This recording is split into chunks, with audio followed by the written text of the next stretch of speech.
Center path springs from humble beginnings. Its roots lie in a newfound fascination with nature. What I mean by that statement is, I became increasingly intrigued with nature's many delights, its patterns, orderliness, and riotous beauties. But my raw wonder soon gave way to something deeper and more complex. I began wondering, how could so much order and harmony be spread out across such vast distances and circumstances? That beauty transcended all of nature implied something very essential to me. I sensed a common theme must exist somewhere, somehow, otherwise how could splendor and accord be found everywhere? For instance, I began wondering why shells and crashing waves shared the same form. Why did crystals freezing on a window pane share the same organic growth pattern as plants and trees? Why did spiral galaxies and hurricanes share the same shape as water draining down a sink?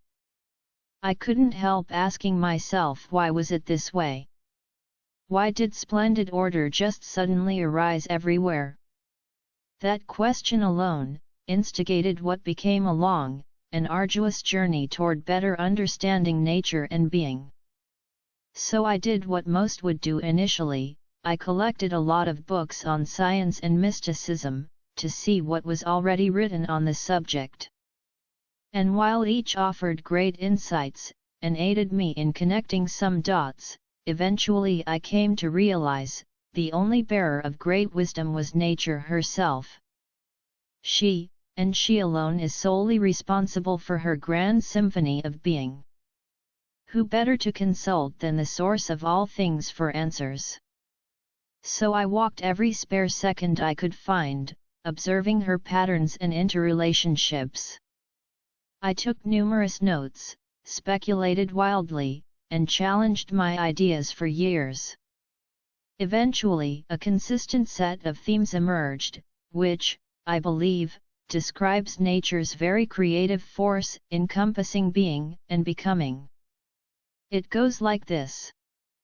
1. The universe spontaneously generates centers. Whenever change occurs, energy flows, or matter accumulates. 2. Centers create force fields about them.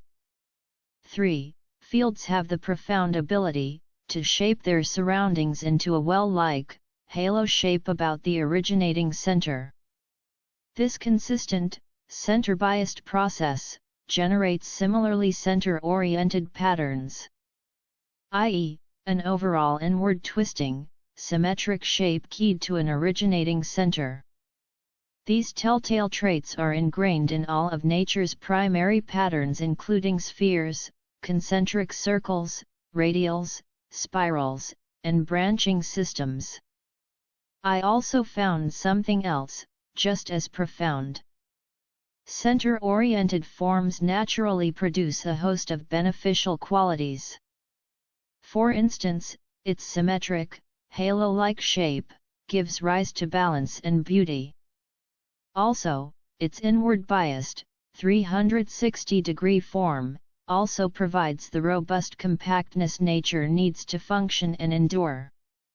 Not only the makeup of the center is transmitted to the larger creation forming about it, through a vibration-like quality of fields emanating from centers.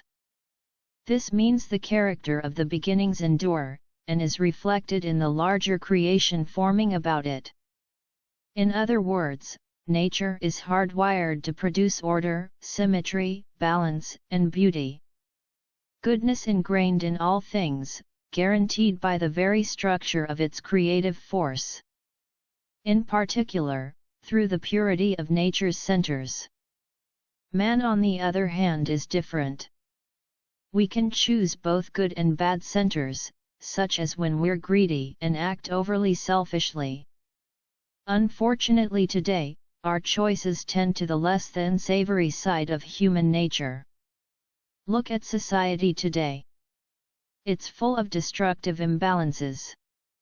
Wars have become commonplace. Our banking and financial institutions are corrupt. Our laws and systems are based on maximum consumption and greed, and care nothing for the condition of the planet. It's little surprise society is ailing. The condition of the larger organism results from its source code. Society's core agendas are impure and damaging. Thus is society as a whole. Society's not God, the only problem. Look at the human soul. We're overworked, overdrugged, overcompeting, and discontented. I believe that while we're more intelligent, we're not wiser or happier than we were 1,000 years ago. So what does this tell us? It tells us we have some very important choices to make. We need to place nature's wisdoms back into the heart of our core beliefs and values.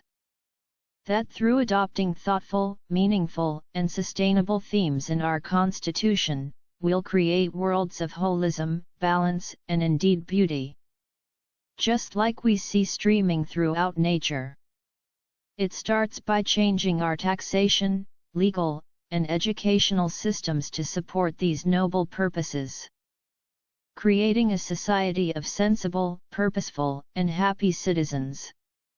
Emerging from history, as the age that finally overcame its lower impulses, to create something of higher order, meaningful, and enduring. A renaissance of mind and matter, logic and emotion. All merged as one, by qualities of the heart flourishing in the soul of nature. Some might say such a vision is utopian. However, I offer if changes were implemented progressively, say a shift in laws, tax structures, and education over 2 to 3 generations, we have a real chance of making great and enduring change. I've started iCitizen to make this dream become a reality.